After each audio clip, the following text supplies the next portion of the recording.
Hi everyone! Thank you for joining me at the Cromwell Belden Public Library. I'm Miss Ashley, and for today's Make and Take Kit, we are going to be doing cardboard spinners.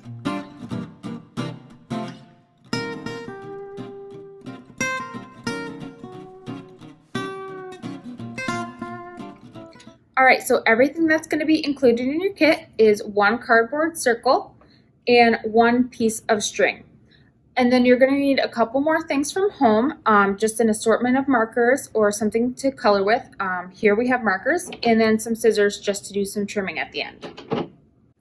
All right, so first things first is we're going to decorate our cardboard spinner. So we recommend doing assortment of colors or patterns. So on one side I'm going to do polka dots, and then on the other side I'm going to do stars, and we'll show you what that looks like when I'm done coloring.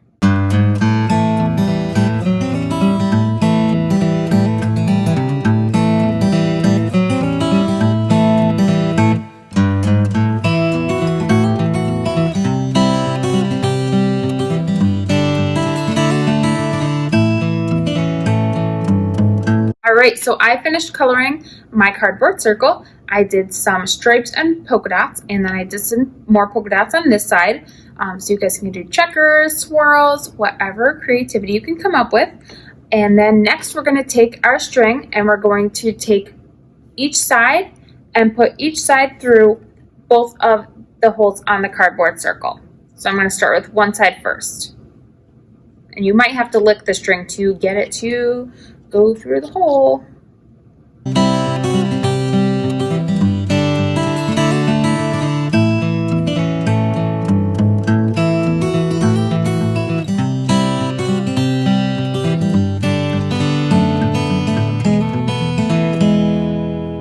You guys might experience fraying at the end like I am, which makes it a little harder to get your yarn through the hole.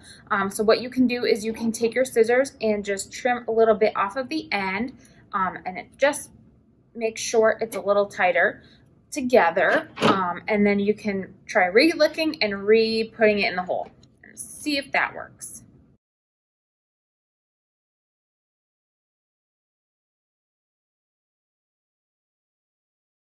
And now I'm going to take the other side and put it through the other hole.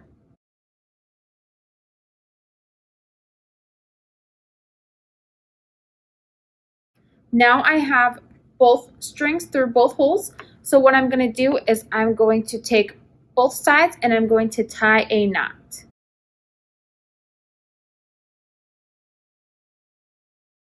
I'm going to tie mine twice just to make sure it is extra secure. And now I'm going to take my scissors and I'm just going to trim off the excess yarn so that we don't have this here. All right, so now that we have our string through the hole and our knot tied, now we can get spinning. So I'm just holding it between both my hands, and we're going to move our hands in circles, and our yarn should be twisting up, and then we're going to pull tight and our spinner will spin. And it makes a really cool pattern.